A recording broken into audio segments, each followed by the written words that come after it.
예, 여러분 안녕하십니까? 예, 오늘은 근대 문화를 이제 할 차례네요. 그죠? 근대 문화도 사실 시험에 나올 수 있는 부분은 거의 정해져 있다고 볼 수 있겠습니다. 일단 근대 시설, 근대 시설을 보시게 되면은요. 일단 두 가지 측면에서 우리가 포인트를 잡을 수 있을 것 같아요. 첫 번째는 이러한 근대 시설이 갖고 있는 어떤 의미가 있어요. 예를 들면 다양한 근대 시설은 양면성을 갖습니다. 먼저 긍정적으로 본다면 철도가 생기고 전기불이 들어오고 병원이 생기고 학교가 생긴다고 하는 것은 결국 당시 사람들에게 일반 백성들에게는 질적으로 삶이 나아지는 것이죠. 그러니까 삶의 질이 향상되는 측면에서 생활의 편리를 갖다 준다는 측면에서는 긍정적이라고 볼 수 있을 거예요. 자, 생활의 어떤 편리적인 측면에서. 자, 그러나 부정적으로 한번 생각을 해보면 목적 자체가 그러니까 철도를 놓고 전화가 가설되고 하는 이러한 것들이 처음부터 그 목적이 당시 조선의 백성들의 어떤 삶의 편리를 주기 위한 목적이냐, 그렇지 않다는 거죠. 이것은 바로 제국주의 국가들의 어떤 침략과 관련해서 그 침략의 발판을 위해서 이러한 근대 시설들이 도입됐다는 것이죠.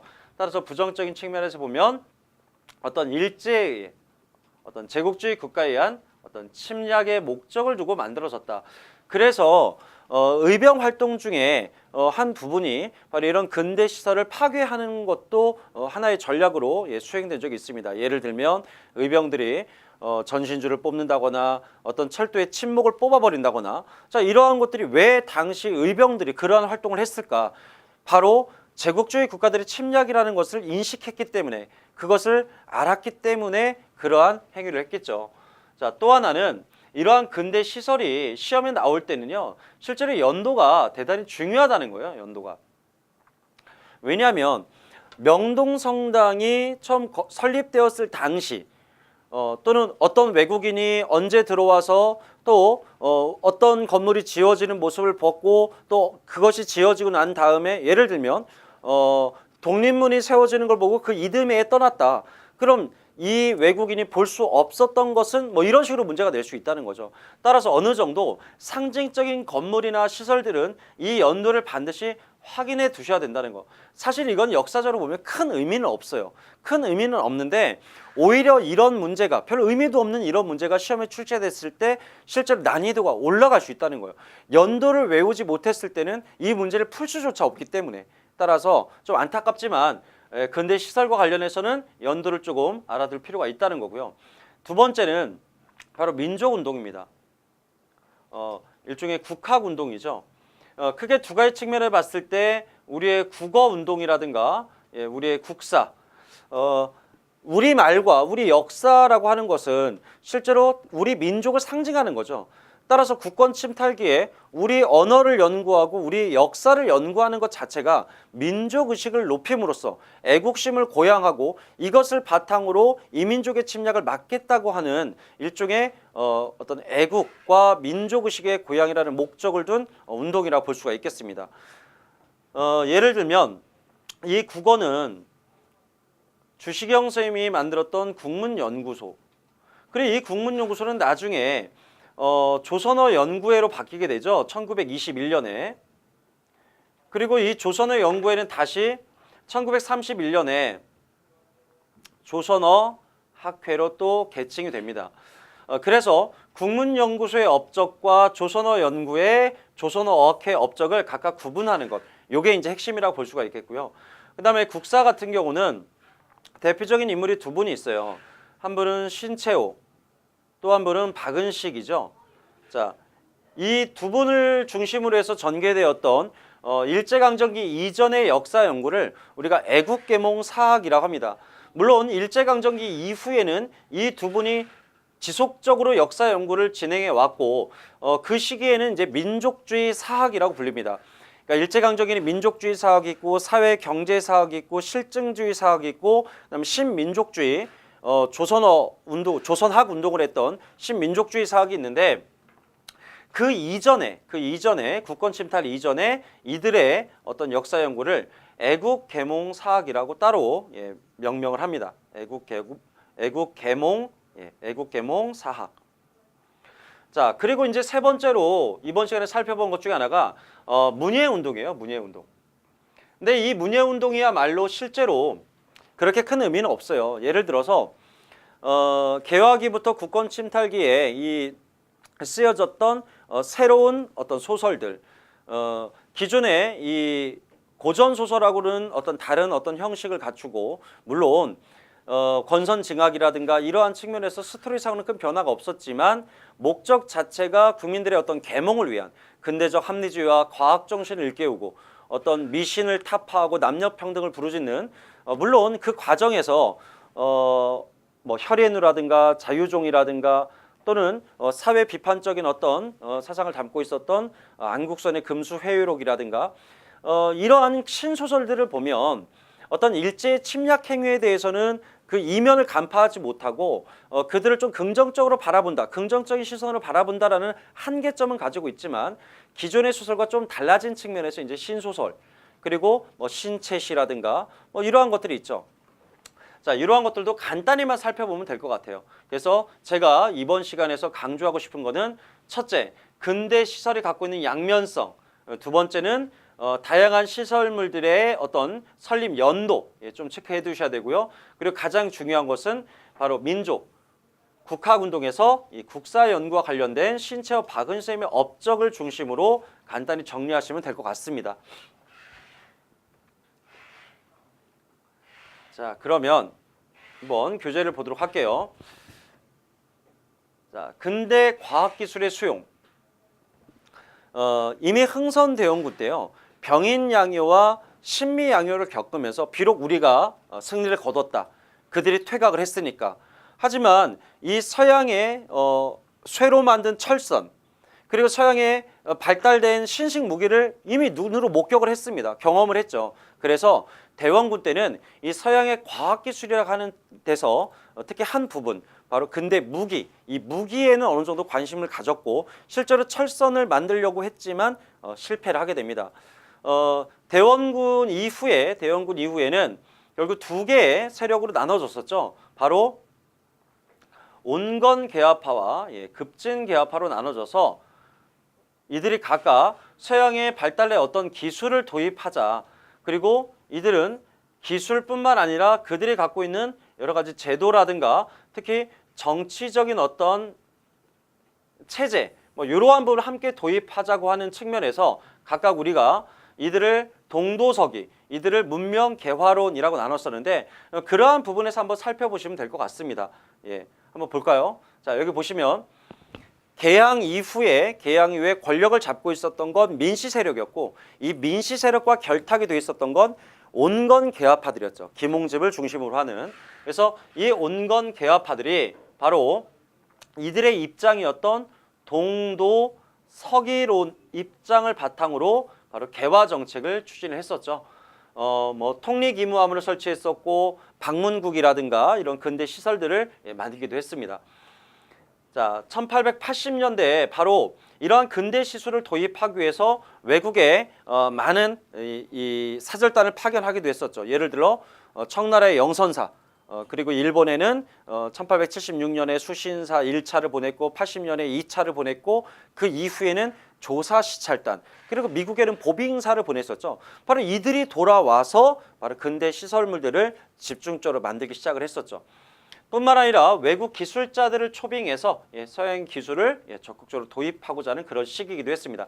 다만 중요한 것은 바로 동도서기론 입장에서 어떤 서양의 기술 도입 측면에만 집중을 했다는 것이죠. 자, 그리고 1890년대로 가면은 교육제도를 개혁했다 이렇게 되어 있죠. 교육제도의 개혁과 관련해서 우리가 꼭 기억해 두셔야 될 것 중에 하나가 2차 갑오개혁 때 고종이 발표했던 교육 입국 조서라는 게 있어요. 그죠? 교육 조서. 그리고 을미개혁 때 소학교령이 발표됐었고요. 그래서 교육 입국 조서에 따라서 사범학교가 만들어졌다거나, 그리고 소학교를 설립하겠다, 그리고 외국어 학교를 만들겠다. 하지만 이 소학교는 2차 갑오개혁 때가 아니라 을미개혁 때 소학교령이 발표되면서 이 소학교가 이제 만들어지기 시작하고요. 나중에 광무개혁 때는 광무개혁 때는 중학교라든가 상공학교, 뭐 실업학교, 이런 기술 학교들이 주로 만들어진 게 특징이죠. 그리고 1883년 우리나라 최초의 근대 사립학교였던 원산학사, 1886년에 유경공원 등 몇 가지 기억해둬야 할 근대 학교들이 있습니다. 자, 여기 보시면은 자, 근대 기술의 수용 배경 한번 읽어보시면 되겠죠. 다시 말하지만 이것은 개항 이후에 이 개화 세력들이 권력을 잡으면 특히 온건파 세력들에 의해서 기술 도입 측면에서 주로 집중됐다라고 하는 것, 이 부분을 방점을 찍으시면 될 것 같고요. 자, 그래서 이러한 근대 시설을 수용하기 위해서 이미 일본에는 일찍부터 수신사가 파견이 됐었어요. 그죠? 1876년, 1880년. 특히 1880년에 파견됐던 바로 2차 수신사의 김홍집이 일본에서 황준센이 저술한 조선 책략을 들여와서 미국과 조약을 체결하는 계기를 마련했고, 또 이것에 대한 저항 운동으로서 바로 영남 만인수 사건의 어떤 계기가 되기도 했었습니다. 또 이 조사 시찰단 같은 경우는 수많은 이 척사 세력들의 반발이 있었기 때문에 조사 시찰단은 이름으로 파견되지 못했고 신사유람단이란 이름으로 일본의 정치, 경제, 산업, 군사시설을 시찰하러 갔던 그런 사람들이었죠. 영선사는 김기수가 이제 양반의 자제들을 데리고 갔다가 비록 2년을 못 채우고 1년 만에 돌아왔지만 기기창을 설립하는 계기가 됐습니다. 근대식 무기를 만드는 곳이었죠. 그 밖에 시설을 보면 이제 방문국, 우리나라 최초의 근대적 인쇄소로서 이곳에서 바로 한성순보, 우리나라 최초의 신문, 관보였죠. 열흘마다 발행됐던. 그리고 우리나라 그 최초의 상업적 광고를 실었던 한성주보, 이러한 것들이 발간된 곳이 바로 방문국입니다. 뭐 광인사는 뭐 별 의미가 없고요. 나머지 시설을 보겠습니다. 전기, 전신, 전화, 크게 집중해서 보셔야 할 부분은 없고요. 다만 전기는 경복궁에서 가장 먼저 전기불이 들어오고요. 전화가 개설된 곳은 경운궁입니다. 전기는 경복궁, 전화는 경운궁. 뭐 연도나 이런 큰 의미가 없을 것 같고요. 자, 우편제도, 이거는 두 번으로 나눠서 보셔야 돼요. 처음으로 우편제도가 실시됐던 건 1884년, 바로 갑신정변이 발발했던 그 당일날 우정국이 개국하는 날이었죠. 바로 우정국 개국 축하연 때 갑신정변이 일어났기 때문에 갑신정변을 계기로 바로 폐쇄가 됐다가 1895년 바로 을미개혁 때 다시 우편제도가 부활하게 됩니다. 그리고 1900년에는 우리가 만국 우편연합에 또 가입하게 되고요. 그래서 요거는 좀 체크하실 필요가 있습니다. 자, 그 다음에 철도. 자, 요것도 체크해 두셔야 되는데요.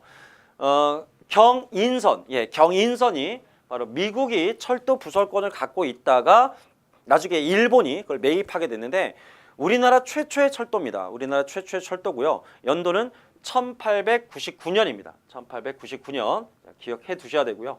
자, 그 다음. 경부선은 원래부터 일본에게 부설권이 있었고 서울에서 의주까지 경의선은 프랑스가 갖고 있다 조선에게 넘겼다가 다시 일본에게 매각이 되죠. 그래서 이 두 개의 철도 경부선과 경의선은 부설 연도를 보면 1905년, 1906년이죠.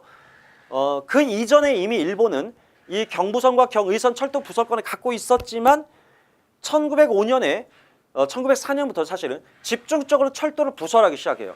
바로 러일 전쟁 때문이죠. 그러니까 러일 전쟁과 관련해서 기억을 해둬야 되고요. 또 이 철도를 부설하기 위해서 일본이 체결한 조약이 한일의정서입니다.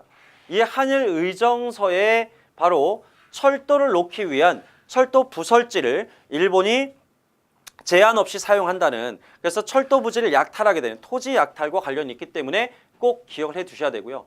자, 그리고 전차. 우리나라 최초의 전차는 청량리에서 서대문까지 운영을 했는데 이 전차를 만들었던 회사가 한성전기회사입니다. 이 회사는 미국인 콜브란과 당시 대한제국 황제였던 이 고종 황제가 합자해서 만든 회사예요. 그러니까 대한제국 황실이 투자해서 만든 한성전기회사가 1898년에 최초로 서대문에서 청량리까지 운영을 했었습니다. 자, 그다음 의료시설을 보면 저는 개인적으로 광해원 정도만 기억하면 되지 않을까 싶습니다. 물론 나머지 의료시설도 받으면 좋겠지만 일단 광해원은 근대 우리나라 최초의 근대식 서양 병원이죠. 바로 미국인 선교사였던 알렌, 바로 우리 조선인들을 1902년 처음으로 하와이로 이주시켰던 그 선교사였죠. 이 알렌에 의해서 처음으로 만들어진 최초의 근대식 병원이 바로 광해원이고, 원래 제중원이라는 병원이 있었는데 이 제중원을 광해원이 나중에는 제중원으로 개칭이 됩니다. 광제원은 국립병원, 자해의원은 도립병원, 그리고 세브란스 병원은 이 에비슨, 바로 연세대와 좀 관련이 있죠. 연세 세브란스 병원 관련이 있고요. 자, 그리고 대한의원은 정부가 설치한 기관으로 의료요원, 그러니까 한마디로 의료인을 양성하는 기관이었다는 겁니다. 의료인을 양성하는, 그러니까 치료기관보다는 의료인, 의사, 간호사를 양성하는 그런 기관이었다. 뭐 특징을 그냥 하나씩만 체크를 해두시고요. 중요한 건 이 광해원이라는 거죠. 최초의 근대식 서양병원. 알렌이라는 선교사가 만들었고, 나중에는 제중원이라는 이름으로 개칭이 돼서 주로 일반인들을 치료하는 그런 기관이 됐습니다. 자, 그 다음에 건축시설을 보시면은요, 이 건축시설은 모두 연도를 기억해 두실 필요가 있습니다. 먼저 독립문은 독립협회가 만들었죠. 독립협회가 1898년 바로 러시아의 그 건축가였던 이 사바틴이라는 사람이 있어요. 이 사바틴이라는 사람은 조선에 들어와서 수많은 이제 건물들을 만들었었죠. 그 중에 하나가 바로 독립문입니다. 독립협회와 관련이 있고요. 명동성당, 고딕 양식을 한 서양식 건축물입니다. 연도가 같죠? 1898년. 1898년. 자, 그리고 덕수궁 석조전, 시기는 좀 늦지만 이거는 이제 그 우리가 이오니아식 양식이라든가 서양의 르네상스 양식이 좀 복합적으로 지금 드러나 있는 그런 건축물입니다. 교재 사진이 있으니까 한번 확인하도록 하시고요. 자, 저는 가장 중요한 게 아까 말씀드렸지만 근대 시설의 수용과 관련돼서 가장 우리가 눈여겨봐야 될 부분은 바로 그 양면성, 생활의 편리냐 아니면 제국주의 침략의 발판이냐, 이 두 가지 측면에서 우리가 살펴볼 수 있다는 겁니다. 자, 그 밖에 나머지 이제 기관들도 나오니까 한번 살펴보세요. 전환국, 전환국 화폐 발행하는 데시고요. 전환국 화폐. 그리고 보면은 이제 요 신문은 뒤에서 나중에 또 할 겁니다. 뒤에서 또 할 것이고요. 그 정도 보면 돼요. 원각사 있죠. 원각사는 1908년에 만들어진 거고요. 동양척식 주식회사도 1908년이었죠. 바로 우리나라 최초의 서양식 극장입니다. 이 원각사는 종종 시험에 다른 문제를 풀기 위한 하나의 시기를 가늠하기 위한 어떤 조건으로서 바로 이 원각사가 출제되는 경우가 종종 있어요. 그러니까 다시 말씀드리지만 여기 나와 있는 시설들이 언제 생겼느냐는 역사적으로 큰 의미는 없지만 이것들이 언제 생겼는지를 통해서 시대를 가늠하고 시대가 가늠이 돼야 풀 수 있는 문제를 주로 출제자들이 설계를 합니다. 그런 의미에서 우리가 기억을 해둘 필요가 있다. 이렇게 저는 말씀드리겠습니다.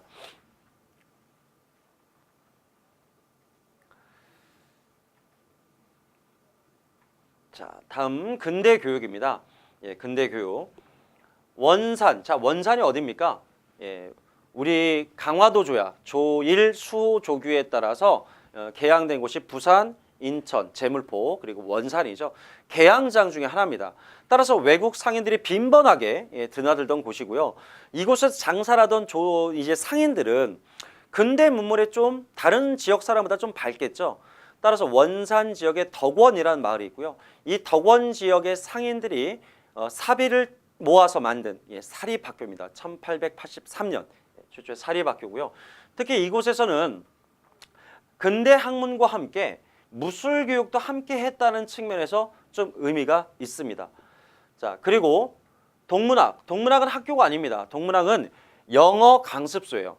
그러니까 수학이나 또는 과학이나 세계지리나 이렇게 다양한 근대 교과를 가르치지 않고 영어 강습소라는 하나의 기관이었기 때문에 근대 학교다 이렇게 말하기는 좀 어렵고요.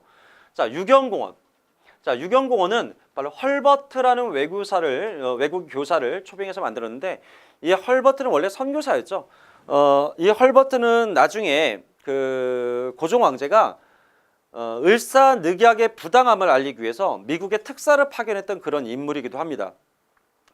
국가가 세웠으니까 유경공원은 1886년에 세워진 최초의 근대 관립학교입니다.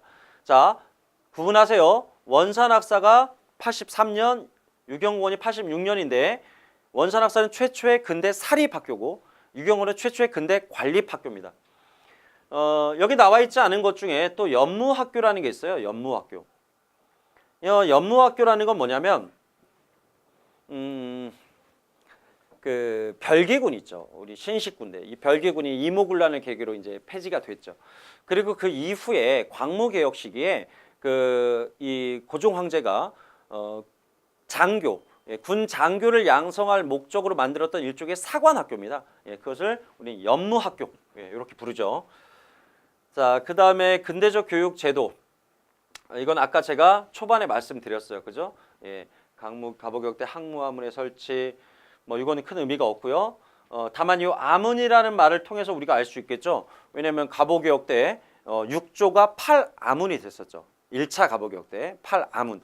8아문이 다시 7부로 또 2차 가보개혁 때 변했고요. 그래서 아문이라는 이름을 통해서 1차 가보개혁 때구나 알 수가 있어요. 그죠? 그리고 나중에 이제 광무개혁 때도 뭐 양지아문, 지계아문 이런 아문이 또 등장하게 되죠. 자, 중요한 거는 2차 가보개혁 때 바로 이 교육 입국 조서입니다. 그죠? 자, 이 교육 입국 조서에 따라서 한성사범학교, 한성사범학교와 소학교 그리고 외국어 학교를 설치하겠다라고 고종이 선언을 한 것이고, 다만 소학교는 을미개혁 때 만들어진다는 거예요. 여기 보시게 되면은 고종 황제가 발표한 교육 조서에 자, 지금 잘 사는 나라, 부강하고 잘 사는 나라는 다 국민의 지식이 밝기 때문에 이 지식을 밝히는 것은 바로 교육, 교육으로 된 것이다.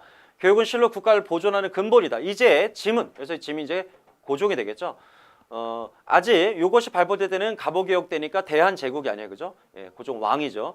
고종이 정부의 명하에 널리 학교를 세우고 인재를 길러 새로운 국민 학시로서 국가 중에 큰 공을 세우고자 하니, 여기서 이제 덕체지, 지덕체라고 우리가 흔히 얘기하죠. 이 지덕처, 이 지덕체, 이거를 국민의 어떤 교육 이념으로 삼겠다라고 발표한 2차 가보개혁 때 문서입니다. 자, 그리고 이제 나머지를 보시게 되면은 여기에 자, 중학교 있죠. 소학교. 자, 을미개혁 때요. 을미개혁 때. 중학교. 자, 언제입니까? 광무개혁 때. 그리고 사범학교와 외국어학교. 자, 이런 것들이 2차 가보개혁 때죠. 자, 그리고 상공학교. 광무학교. 자, 이런 것도 다 광무개혁 때고요. 시기를 좀 구분할 수 있어야 됩니다. 자, 그리고 사립학교를 보면요. 크게 사립학교도 이제 두 개로 볼 수가 있어요. 하나는 외국 선교사들에 의해 만들어진 개신교 학교가 있고, 또 하나는 민족 지도자들이 어린 학생들에게 민족심을 고취시킬 목적으로 세운 민족학교가 있어요. 먼저 개신교 학교를 보게 되면은 우리에게 아주 익숙한 배제학당, 이화학당, 경신학교, 정신여학교 뭐 이런 학교들이 있습니다. 자, 그리고 민족주의 계통의 학교를 보면은 금방 말씀드린 것처럼 민족운동의 어떤 일환으로서 민족의식을 높이기 위한 어떤 방법으로서 만들어진 학교들이고요. 특히 이 중에 오산학교와 대성학교 같은 경우는 이제 신민회와 관련이 있죠. 신민회 회원들이 돈을 모아 만든 거고요. 그 다음에 서전서숙과 명동학교는 북간도 지역에 있죠. 북간도. 그 다음에 신흥학교. 이 신흥학교 원래 이름은 신흥강습소예요. 그죠? 신흥강습소인데 나중에 신흥무관학교로 개칭을 했고요. 또 일제강점기에 주된 우리의 독립군들, 이 독립군들을 가장 많이 양성했던 그런 학교 중에 하나입니다.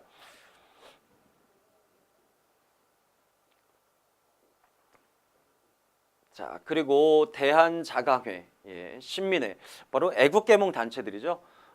서북학회, 호남학회, 자, 이렇게 학회라는 이름이 들어갔을 때도 제가 예전에 이런 말을 했어요.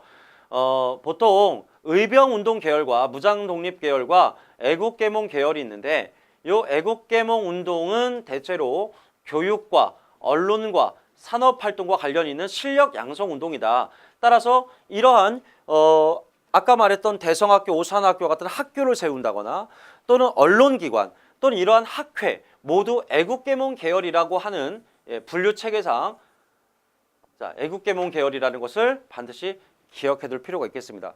자, 그렇다면 이런 민족 지도자들에 의해서 이 확산되고 있는 다수의 이 사립학교들 당연히 일본 입장에서는 반갑지 않았을 거예요. 그죠? 따라서 사립학교령이라는 것을 만들어서 일본은 이 사립학교의 설립과 또 운영에 관해서 개입하게 되죠. 나중에는 또 사립학교 규칙이라는 게 있어요. 바로 일제강점기 사립학교 규칙 또는 서당 규칙, 바로 제1차 조선교육령에 따라서 그러한 규칙들이 만들어지게 되는데 이 사립학교령과 목적이 같아요. 바로 조선의 민족주의 운동과 교육 운동이 서로 일치하고 있기 때문에 그것을 탄압하기 위한 어떤 방략으로서 이런 사립학교령, 사립학교 규칙, 그 다음에 서당 규칙 이런 것들이 등장한다는 것이죠. 자, 그 다음에 이제 대표적인 교육단체 나왔죠. 자, 다시 말씀드려요. 자, 이 모든 뒤에 학회라고 붙는 것들 모두 애국계몽 계열입니다. 애국계몽 계열. 자, 그리고 넘어가겠습니다. 자, 그럼 언론 활동도 당연히 애국계몽 계열이겠죠. 자, 이제 신문은 하나하나 그 특징을 좀 살펴보겠습니다. 먼저 한성 순보. 순보는 열흘에 한 번씩 발간되는 거고 우리나라 최초의 근대 신문입니다. 바로 방문국에서 발행을 했고요. 갑신정변 이후에 폐지가 됐습니다. 그러다가 이제 한성주보로 다시 바뀌었는데 그럼 일주일에 한 번 나온다는 얘기죠. 한성주보 최초로 바로 상업 광고를 게재했다라는 측면에서 좀 의미가 있죠. 자, 그리고 독립신문. 자, 독립협회에서 발행했지만 독립협회보다 더 일찍 한 석 달 일찍 발행된 게 독립신문이고요. 독립신문은 독립협회가 해산됐던 1898년에 함께 폐간이 됩니다. 최초의 민간신문이었고요. 그 다음에 한글판과 영문판을 함께 발행했다라고 하는 게 이제 특징이라고 할 수 있겠습니다. 그리고 간혹 가다가 우리가 독립신문이 최초의 일간지가 아니냐 하지만 아닙니다. 독립신문도 매일매일 발행됐던 최초의 일간지긴 하지만 실제로 그건 나중 일이고요. 초반엔 그렇지 않았습니다. 그래서 매일신보가 일단 최초의 일간지라고 볼 수가 있고요. 그다음 황성신문. 특히 을사늑약 때 장지연이라는 분이 이 을사늑약에 반대하는 논설 바로 시일야, 방성, 대곡을 실었던 신문사이고요. 그리고 국채보상운동을 대한매일신보와 함께 후원했던 신문사이기도 합니다. 주로 개화 지식인, 특히 이제 한학자, 처음부터 이제 개화파는 아니었지만 유학자 출신이었던 이 남궁옥이나 이런 장지연 같은 분들이 관련되어 있고요. 국한문 혼용체입니다. 국한문 혼용체. 자, 그다음 제국신문. 자, 제국신문은 독립신문과 함께 한글신문입니다. 하지만 한글로 발행한 이유가 있어요. 바로 주된 독자층이 주로 부녀자나 하층민들이었기 때문에 바로 제국신문의 이제 창간신문에 보면 그 창간호에 왜 한글로 발행했는지 그 이유가 나오는데 그 이유가 바로 중산층 이하의 어떤 이런 부녀자들을 대상으로 하층민을 대상으로 발행했기 때문이다. 자, 개인적으로 언론사 중에는 언론기관 중에 대한매일신보가 가장 중요하죠. 자, 대한매일신보는 당시 비밀결사였던 신민회의 기관주로서 이제 운영이 됐었고요. 이 신문사 앞에는 일본인 출입 금지라고 써붙일 정도로 강력하게 일본의 정책에 비판했던 대표적인 신문사입니다. 공동 발행인이에요. 그러니까 사장이 둘이라는 얘기죠. 영국인 베델과 그다음에 양기탁. 특히 이 양기탁이라는 분은 국채보상운동에 가담됐다가 바로 일본의 탄압으로 구속됐던 그런 인물이고요. 또 베델이라는 인물은 바로 그 영국인인데 우리나라 이름으로 이제 배설이라는 이름을 가지고 있고요. 일본의 정책에 강력하게 항의하고 비판했던 대표적인 언론 바로 대한멜신보를 운영했고 일본은 실제로 이 신문을 탄압할 목적으로 바로 신문지법이라는 것을 만들기도 하죠. 1907년에 중요합니다. 국채보상운동을 적극 지원했다. 그리고 을사조약의 부당성을 폭로한 고종의 친서 나는 을사조약에 사인하지 않았다. 따라서 이 조약은 무효다, 불법이다 라고 했던 고종의 친서가 발표되기도 했습니다. 나중에 1910년에 조선이 망하고 일본의 식민 통치가 시작될 때 바로 조선 총독부가 이 대한매일신보를 매입해서 매일신보라는 이름으로 총독부 기관지로서 이제 계속 발행합니다. 나머지 신문은 다 폐간되지만 대한매일신보는 독립성 어떤 민족적인 어떤 저항 신문으로서 의미는 사라지고 일본 총독부의 기관지가 됐다는 것. 자, 그리고 경향신문은요 천주교 계열의 신문입니다. 천주교. 이 경향신문은 나중에 그 해방 이후에도요 천주교에서 발행했던 이제 신문인데 이승만 대통령 때 그 보안법 파동, 신과 보안법, 이 보안법 파동 때 야당을 지지하고 이 자유당 바로 이승만 정권을 비판하다가 강제로 폐간되기도 했던 그런 신문입니다. 또 만세보는 동학 바로 천도교죠. 이 천도교의 기관지로서 발행이 되기도 했고요. 따라서 이 신문은 그 하나하나의 특징을 좀 살펴보셔야 또 체크를 해 두셔야 실제로 문제에 간혹 출제되기 때문에 좀 집중해서 보실 필요가 있겠습니다. 자, 그다음 잡지는 그냥 뭐 넘어가 될 것 같고요. 그다음 일제히 탄압, 이 부분이 또 중요한데요.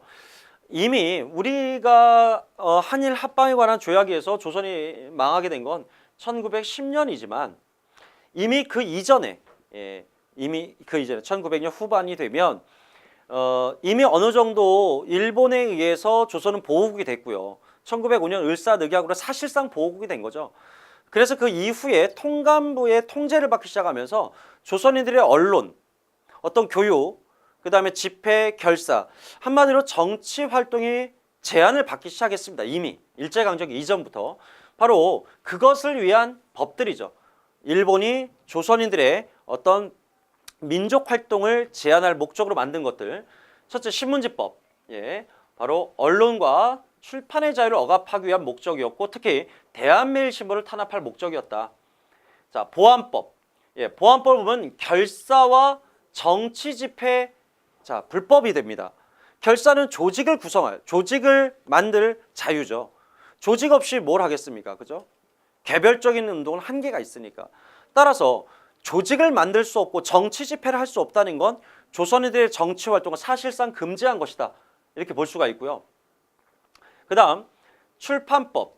이 출판법은 당시 일부 소설과 또 신채호나 박은쌤들이 저술했던 을지문덕전이나 강감천전이나 이런 민족의식을 고취하기 위한 이런 위인 소설들이었어요. 위인전이죠. 자, 이러한 출판물들이 일부 사립학교에서 교재로 채택되다 보니까 그것을 통제할 목적으로 바로 출판법을 제정하게 됩니다.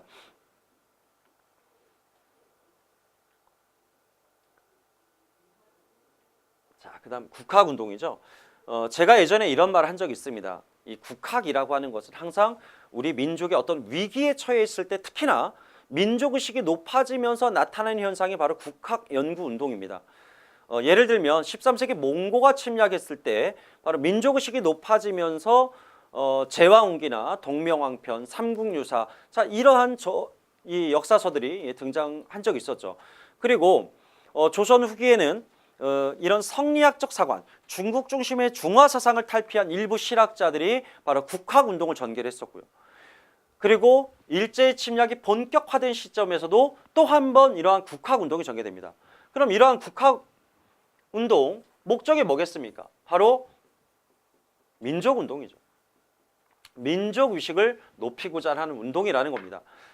자, 그리고 구체적으로 봤을 때 이 국사 연구를 보게 되면은 먼저 계몽사학이라 불린다는 것. 앞에 애국계몽사학 이렇게 부르기도 합니다. 가장 대표적인 인물은 역시 신채호, 박은식 이 두 분이라 할 수 있고요. 물론 장지현 선생님도 있지만 특히 이 두 분은 신채호, 박은식 이 두 분은요. 위인 전기, 우리 민족을 외적의 침략으로부터 구해낸 민족 영웅들, 뭐 이순신, 을지문덕, 강감찬, 그다음에 뭐 최영 장군 이런 분들에 대해서 서술한다거나 또는 외국의 흥망사, 그러니까 지금 현재 부강한 나라 또는 몰락한 나라, 외국의 지배로부터 벗어난 독립한 나라, 이런 외국의 흥망사를 또 서술함으로써 저술함으로써 어떤 민족의식을 높이고자 했던 것이 바로 근대 계몽사학의 특징이라고 볼 수가 있겠고요. 원래부터 시저쌤은 고대사에 주로 집중해서 연구를 많이 했고요. 박은쌤은 주로 근대사, 근대사 측면에서 좀 저서가 많습니다. 예를 들면 신채호 쌤의 대표적인 저서는 독사실론, 독사실론, 그리고 조선상고사, 조선사 연구초, 자, 이 세 개의 저서가 이제 가장 유명하고 또 의열단 행동 강령이었던 조선혁명선언이라는 글도 매우 유명하죠. 그래서 나중에 일제강점기에 민족문화의 수호라고 하는 단원에서 이 신채호 쌤은 박은식 선생님과 함께 보다 자세하게 우리가 공부를 하게 될 겁니다. 지금은 일제강점기 이전에 애국계몽 사학자로서 바로 영웅들의 전기라거나 또는 외국의 흥망사를 통해서 민족식을 높이고자 했다는 것, 그 정도만 기억하시면 될 것 같아요. 특히 대한매일신보에 이 독사실론을 연재하면서 어떤 우리 민족주의 역사학이, 민족주의 사학이 나아갈 어떤 방향에 대해서 이제 제시를 했다. 가장 대표적인 저서다. 이렇게만 기억을 해주시면 될 것 같습니다. 자, 그 다음에 자, 대표적 애국계몽 사학자들의 어떤 저서들이 나오는데 이 부분도 한번 보시고요. 다만 이제 박은 쌤은 원래 양명학자잖아요, 그죠? 양명학자. 그래서 훗날 양명학을 바탕으로 어떤 지행합일이라는 어떤 사상과 그리고 서양의 어떤 경험 철학을 적절히 결합해서 또 대동 사상을 만들고 그리고 대동교를 또 창시한 인물이기도 합니다. 또 상하 임시정부의 2대 대통령의 아주 잠깐이긴 하지만 취임한 적이 있었고요.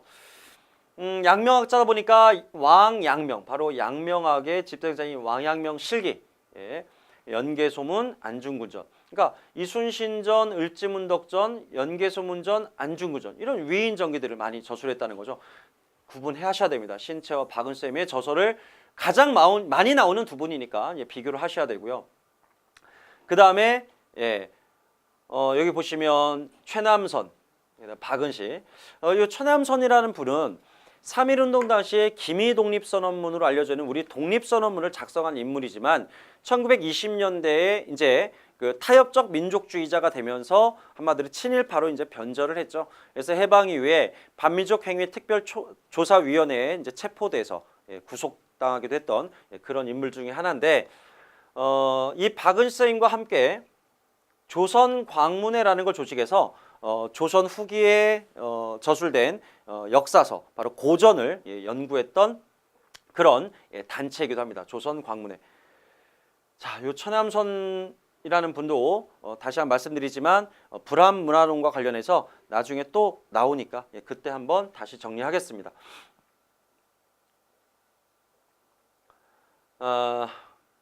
그리고 여기 보시면 이제 박은식의 역사의식이라고 나오는데 요 박은식의 역사의식은 뭐 요 글도 유명하지만 더 중요한 건 역사를 혼으로 본다라고 하는 게 박은쌤을 상징하죠. 나라는 몸입니다, 몸. 그리고 역사는 정신, 혼이죠. 박은쌤의 말에 따르면 이미 나라, 몸은 망했죠.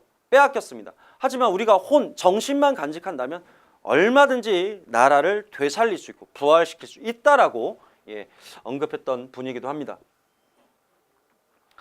자, 국어 연구는 일단 국한문체가 보급되면서 다양한 교과서들이 국한문으로 혼용된 이런 교과서들이 나오기도 하고요.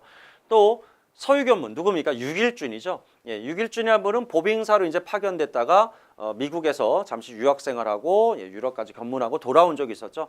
그래서 그 서양 견문록 그게 바로 서유 견문인데 국한문 혼용체로 쓰여져 있습니다. 그리고 신문 중에서도 아까 황성신문 같은 경우가 국한문 혼용체였었죠. 자, 그럼 이제 국어와 관련된 이 단체를 보면 국문연구소가 있네요. 자, 국문연구소 다음에 뭐라고 그랬죠? 아까 제가 조선어 연구회가 있다고 했습니다. 조선어 연구회. 조선어 연구회를 계승한 게 조선어 학회가 있어요.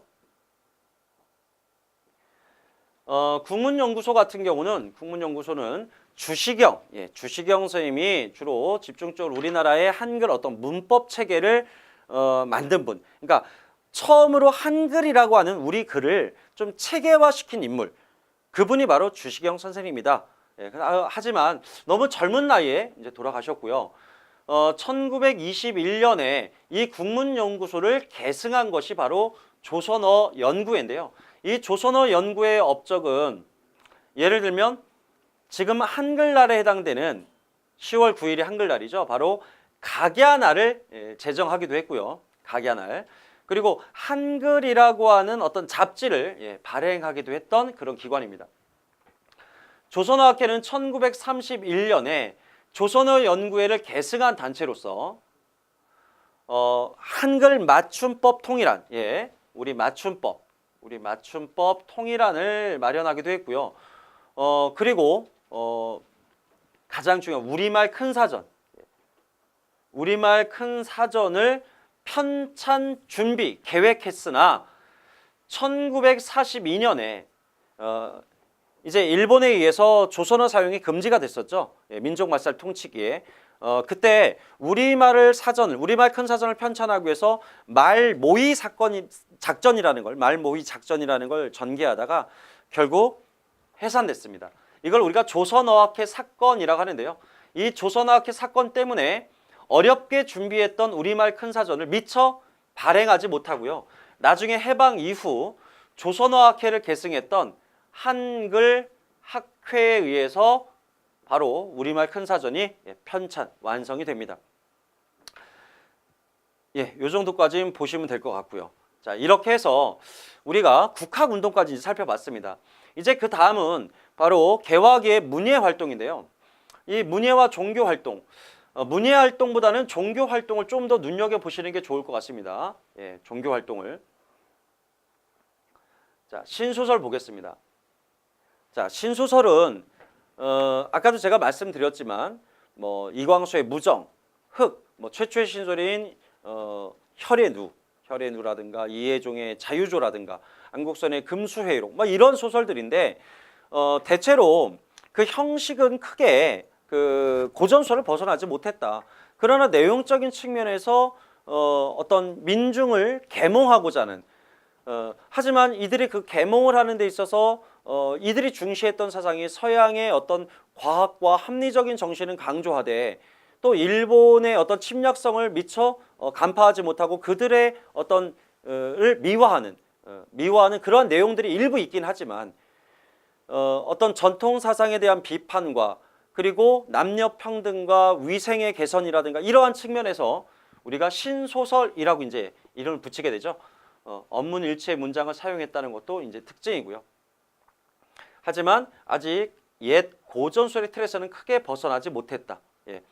하지만 민중을 계몽하고자 하는 목적이기 때문에 계몽문학이라 불린다는 거죠. 특히 안국선의 금수회의록 같은 경우는 당시 시대를 아주 신랄하게 비판하고 있는 어떤 동물들을 의인화해서 동물들의 대화를 통해서 당시 사회를 비판하고 있는 그런 책 중에 하나입니다. 자, 그리고 이제 신채시, 신채시는 최초의 신채시로 최남선의 해에게서 소년에게 이런 게 알려져 있습니다.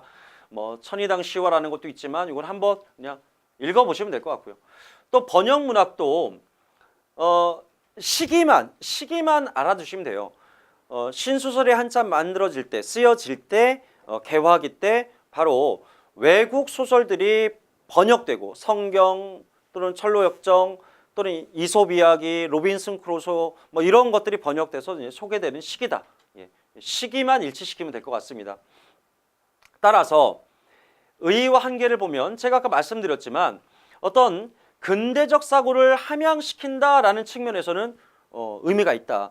또 전부는 아니지만 일부 이런 문예 활동은 민족의식을 높이는 역할도 했지만 사실은 민족의식보다는 대체로 서구 중심의 사고, 우리가 흔히 오리엔탈리즘이라고도 하죠. 예, 서양인들이 이 동양인을 좀 왜곡된 시선으로 바라보는, 한 단계 낮춰보는 어떤 진화론적 입장에서 서구 우월주의를 바탕으로 바라보는 그 입장을 바로 이들이 취하고 있다라는 측면에서 바로 사회 진화론적 입장을 가지고 있다.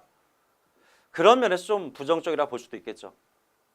자, 찬송가, 그 다음에 찬가. 찬가는 서양식 악곡에 이제 우리 말을 붙여서 노래 형식으로 부르는 겁니다. 민속 가명극, 그 다음에 신극. 특히 원각사. 자, 아까 말씀드렸죠. 우리나라 최초의 서양식 극장. 예, 원각사. 이것도 연도를 기억해 두시면 문제 풀기 좀 수월합니다. 자, 이렇게 해서 종교를 안 했네요. 제가 그냥 넘어갈 뻔했죠. 자, 종교. 먼저 유교부터 보겠습니다. 자, 유교. 유교는 박은식 선생님, 바로 양명학자. 아까도 잠깐 말씀드렸어요. 양명학을 바탕으로 유교의 어떤 새로움, 유교 과거의 어떤 유교의 안일함을 비판하고 새로운 유교를 추구해야 된다는 바로 유교 구신론을 주장했던 인물입니다. 예. 그리고 대동사상을 주창했죠. 대동사상은 양명학 플러스 서양의 경험주의 철학이라고 말씀드릴 수가 있고요. 바로 이것을 바탕으로 대동교, 대동교를 또 창시하기도 합니다. 조심하셔야 될 것은 대동학회라는 게 있어요. 왠지 대동사상, 대동교 하면은 박은실 선생님하고 이렇게 우리가 매치시킬 수가 있는데 대동학회는 아닙니다. 대동학회는 친일 유교단체입니다. 친일 유교단체. 이거 좀 조심하셔야 되고요. 그다음 불교. 불교 유신론입니다. 일단 유신론. 아까 유교는 구신론. 구분 좀 잡으셔야 되고요.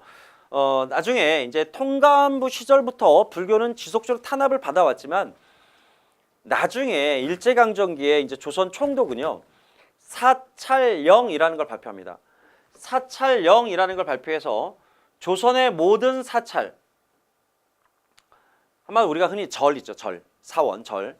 이 사찰의 소유는 토지든 그것에 소속돼 있던 어떤 유물, 우리가 그 문화재든 다 조선 총독의 소유로 한다는 바로 사찰령을 발표하게 되고 또 각 사찰의 책임자로 주지 스님을 바로 총독이 임명하게 되죠. 여기에 대해서 극렬하게 저항했던 분이 또 한용우 선생님이에요. 그래서 이 한용우 선생님이 그 사찰령에 대항해서 조직했던 승려 조직을 이제 만당, 이렇게 우리가 이렇게 만당이라는 당을 훗날 조직하기도 합니다.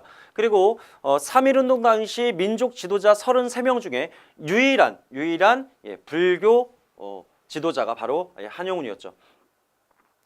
자, 그 다음 대종교와 천도교, 이 두 개는 공통점이 있죠. 바로 우리 민족 종교라는 거예요. 그러니까 우리 민족 종교니까 일제 정책에 대해서 가장 저항도 심했을 것이고 일본에 의한 탄압도 가장 심했겠죠. 특히 대종교는 나철 오기호, 자, 이 두 분이 중심이 돼서 창시된 종교인데요. 이 두 분은 을사늑약대 그 을사늑약을 체결했던 그 매국노 5명 있죠. 바로 을사오적 암살단을 조직했던 분이기도 하고요. 바로 그 조선 후기의 이종휘의 동사라는 역사책을 참고로 해서 그것을 기반으로 해서 바로 대종교라는 종교를 창시하게 됩니다. 나중에 이 북간도에서, 북간도가 어디였죠? 자, 북간도는 만주에서도 백두산 위쪽이었죠.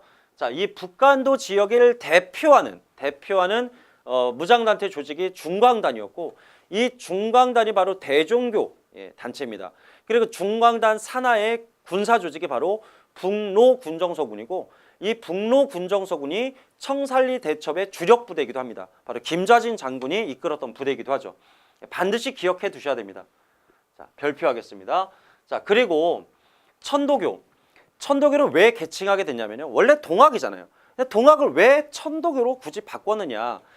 1대 교주 최재우, 2대 교주 바로 최시영, 3대 교주가 손병인데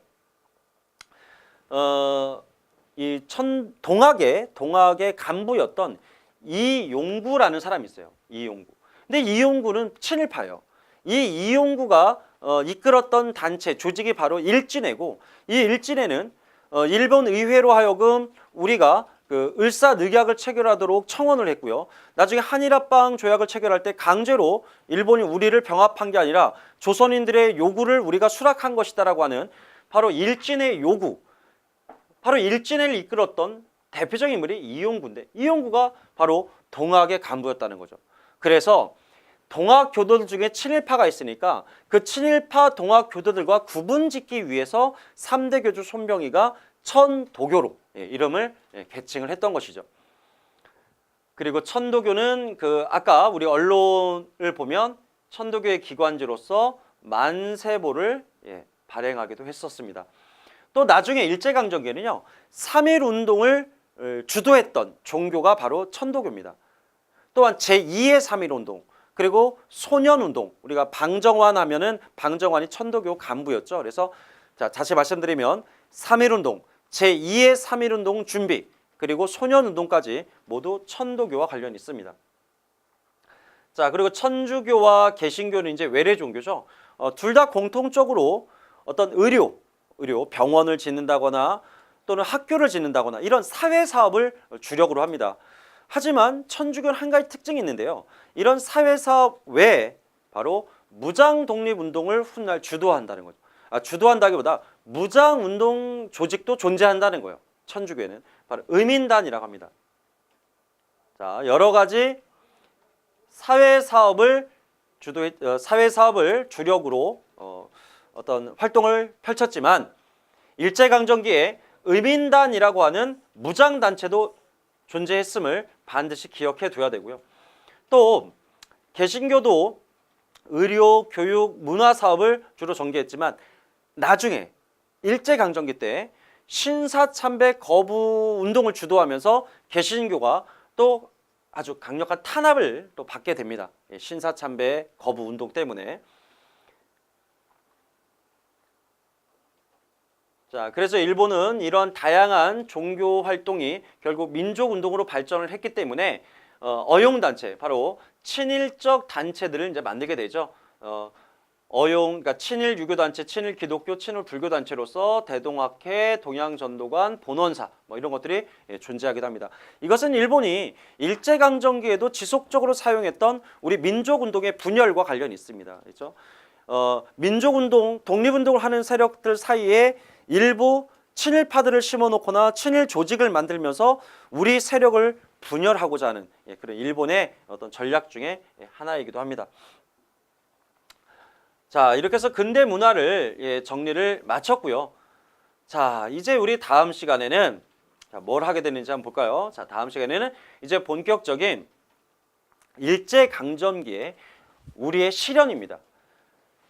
1910년대 무단 헌병 경찰 통치, 20년대 문화 통치, 30년대부터의 민족 말살 통치, 그리고 그 시기에 있었던 우리 경제적 침탈까지 한번 살펴볼 거고요. 그리고 난 다음에는 우리가 그런 일본의 어떤 그 침략에 맞서서 어떠한 운동들을 전개해 나갔는지, 예를 들어서 3.1운동, 상하이 임시정부의 활동, 의열단원들의 활동, 그리고 이제 해외 무장 독립기지를 바탕으로 본격적으로 전개되는 무장 독립운동까지 한번 살펴보도록 하겠습니다. 대단히 복잡하고요. 그리고 시간이 지나서 망각될 확률이 좀 높은 단원이 바로 무장 독립사입니다. 그래서 무장 독립사는 물론 한 두세 시간 타임 뒤에 이제 하겠지만 일단 이제부터 여러분들 마음을 좀 다잡을 필요가 있습니다. 일제강점기 부분은 시험에도 많이 출제가 되고, 그리고 좀 디테일하고 좀 지엽적인 부분도 많이 나오기 때문에 다음 시간에는 좀 꼼꼼하게 강의를 하도록 하겠습니다. 수고하셨습니다.